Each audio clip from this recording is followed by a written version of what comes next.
Gênesis capítulo 23 diz o seguinte: Sara viveu 127 anos e morreu em Kiriat Arba, que é Hebrom, em Canaã. E Abraão foi lamentar e chorar por ela. Depois Abraão deixou ali o corpo de sua mulher e foi falar com os hititas. Sou apenas um estrangeiro entre vocês. Cedam-me alguma propriedade para sepultura, para que eu tenha onde enterrar a minha mulher. Responderam os hititas a Abraão: Ouça-nos, Senhor, o Senhor é um príncipe de Deus em nosso meio. Enterre a sua mulher numa de nossas sepulturas, na que lhe parecer melhor. Nenhum de nós recusará ceder-lhe sua sepultura para que enterre a sua mulher. Vamos pular lá para o versículo 19 do capítulo 23. Depois disso, Abraão sepultou sua mulher Sara na caverna do campo de Maquipela, perto de Manré, que se encontra em Hebrom, na terra de Canaã. Assim, o campo e a caverna que nele há foram transferidos a Abraão pelos hititas como propriedade para a sepultura. Irmãos, esses versículos aqui de Gênesis 23, eu estava meditando recentemente e Deus falou ao meu coração. E é tão profundo esses versículos. Quando a gente estuda, a gente percebe a profundidade, as promessas de Deus na vida de Abraão se cumprindo aqui. Então, o primeiro ponto que a gente tem que entender, para entender o que está acontecendo aqui, é o seguinte. Lá no comecinho de Gênesis, Abraão, antes chamado de Abrão, é chamado por Deus para que saia da terra dos seus pais e vá para uma terra que Deus vai mostrar para ele. Nesse momento, Deus faz uma promessa a Abraão e a sua esposa Sara, que antes chamava Sarai. O que ele fala para Abraão? Olha, eu vou te dar a terra de Canaã. A terra de Canaã vai ser sua e você terá muitos e muitos descendentes. Então, naquele momento, Deus estava escolhendo Abraão para que Abraão iniciasse, né, as promessas de Deus para que o povo de Israel crescesse e chegasse até Jesus Cristo, que nós conhecemos a história ao todo da Bíblia. Então a gente percebe que a Bíblia é toda ligada. Mas aqui na vida de Abraão, Deus fez essa promessa, falou: Abraão, eu vou te dar a terra de Canaã, tá? E uma observação, Canaã, como a gente vê aqui, ela não era de Abraão, nem da família de Abraão. Aqui, Abraão, ele fala, ó, eu sou apenas um estrangeiro. Então, lá em Canaã, Abraão era apenas um estrangeiro. Ele não tinha posse da terra de Canaã, mas Deus havia prometido que Canaã seria dele e de sua descendência, certo? E aqui nesse contexto de Gênesis 23, a esposa de Abraão faleceu. Sara morreu aqui, tá? E naquele tempo, eles precisavam comprar uma sepultura para colocar o corpo, certo? Para enterrar o corpo ali. E Abraão foi até Canaã para verificar a possibilidade de comprar uma sepultura para conseguir sepultar sua esposa Sara. E ele compra a sepultura dos hititas, que eram aqueles que moravam em Canaã nessa época, certo? E aqui que é o lindo da história. Abraão, no versículo 1 de Gênesis 23, fala que Abraão foi lamentar e chorar por sua esposa.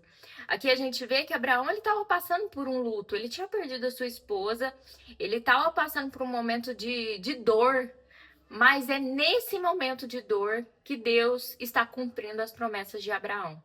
Então, Abraão, que antes era um estrangeiro na terra de Canaã, Abraão comprou uma sepultura para sepultar a sua esposa. Então, aqui a gente começa a ver as promessas de Deus se cumprindo. Abraão aqui não pegou a terra de Canaã inteira, mas ele comprou uma parte da terra. E essa parte da terra estava sendo usada para sepultar sua esposa. Então, o que a gente vê aqui? O que a gente percebe aqui? Que mesmo em meio à dor, mesmo em meio às lamentações, o Senhor não deixa de trabalhar nas suas promessas. Em todo tempo, o Senhor estava cumprindo as promessas na vida de Abraão. Deus estava com Abraão. Abraão era um homem que andava com Deus, que tinha fé em Deus. Então a gente percebe que mesmo em meio às lutas das nossas vidas, o Senhor não deixa de cumprir suas promessas. Se Deus prometeu na sua vida, e se você continuar andando em obediência, em fé, assim como Abraão andou em fé em Deus, vai se cumprir a promessa que Deus fez para você. A promessa vai se cumprir, pode passar os anos que for, pode ser da maneira que for, mas vai se cumprir de acordo com a vontade de Deus. Então, Abraão estava aqui lamentando e chorando por sua esposa, mas foi nesse momento que Deus começou a cumprir a promessa, uma das grandes promessas de Deus para Abraão. Então, se você está chorando, se você está angustiado, se você está lamentando, não pense que Deus te deixou. Não pense que esse é seu fim. Deus continua cumprindo promessas em meio à dor. Em meio ao deserto, Deus continua cuidando e fazendo com que as promessas que Ele fez para a sua vida se mantenham de pé. E a grande promessa que Deus prometeu desde Gênesis, ele se cumpriu lá no Novo Testamento com a morte de Cristo na cruz. Cristo morreu por você e essa é a maior promessa que Deus cumpriu. E o que ele prometeu, ele vai cumprir na sua vida. Quando a gente lê de Gênesis a Apocalipse, Deus nunca deixou de cumprir uma promessa. Então, tudo vai se cumprir de acordo com a vontade dele, no tempo dele. Às vezes você fala, nossa, Deus prometeu para Abraão e cumpriu. Deus está demorando tanto cumprir na minha vida. Mas com Abraão a promessa não se cumpriu da noite para o dia. Abraão até pensou que Deus não iria dar filhos para sua esposa. Inclusive, ele tentou resolver de outras formas. Ele tentou ter filho com a escrava, com a serva dele. E nasceu Ismael, mas Deus falou, olha, não é esse o filho da promessa, o filho da promessa vai vir de Sara. E Abraão teve que esperar mais um tempo até Deus dar o filho da promessa para ele, que foi Isaque. Demorou, aos olhos humanos, demorou, mas Deus cumpriu a promessa. E é a mesma coisa nas nossas vidas, tá? Pode demorar o tempo que for, mas Deus vai cumprir, porque o tempo dele não é o mesmo que o nosso. E essa situação aqui, o autor de Hebreus, ele traz esse discurso aqui de Gênesis 23, lá em Hebreus 11, os versículos 9 e 10, o autor de Hebreus vai falar o seguinte: pela fé peregrinou na terra prometida como se estivesse em terra estranha. Viveu em tendas, bem como Isaque e Jacó, co-herdeiros da mesma promessa, pois ele esperava a cidade que tem alicerces, cujo arquiteto e edificador é Deus. Ou seja, Abraão foi para Canaã como um estrangeiro. Ele peregrinou por lá como um estrangeiro.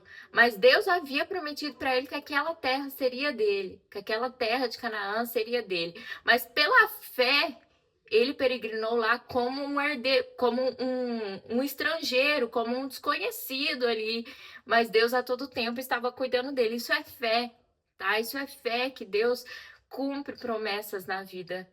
E Abraão diversas vezes provou ter fé em Deus. Quando Deus provou ele através do seu filho Isaque, ele foi lá e ele daria o seu filho amado a Deus pela fé.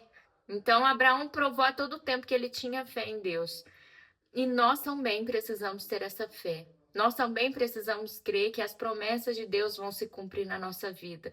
Pode parecer tudo estranho, mas você não é o autor do plano. O autor do plano sabe muito mais, conhece você muito mais do que você mesmo. E eu gosto muito dessa frase. Eu falo, meu Deus, ainda bem que o Senhor me conhece muito mais que eu mesmo, porque às vezes nem eu entendo, mas o Senhor entende. Então, isso é ter fé, é confiar e dar tudo nas mãos de Deus, deixar o controle da vida nas mãos de Deus.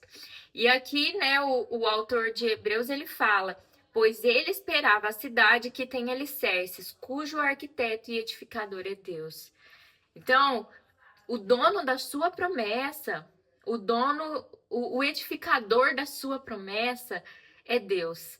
Então, não tente fazer as coisas do seu jeito, não tente burlar, pegar atalhos, né? Abraão tentou pegar um atalho ali sobre o filho da promessa, mas não tente fazer isso. Deus já tem o controle de todas as coisas e ele já tem tudo guardado para você, de acordo com a vontade dele. E lembre-se, quem tem promessa de Deus, nisso não quer dizer que ele vai ficar todos os anos da sua vida sorrindo, como se a vida fosse um morango, né? Abraão teve momentos de choro e lamentações, como a gente leu em Gênesis 23, que ele perdeu a sua esposa. E mesmo em meio a lamentações, Abraão viu as promessas de Deus se cumprindo. Então, confie nos processos de Deus. Amém? Que Deus abençoe a sua vida, de toda a sua família. Tenha uma ótima semana.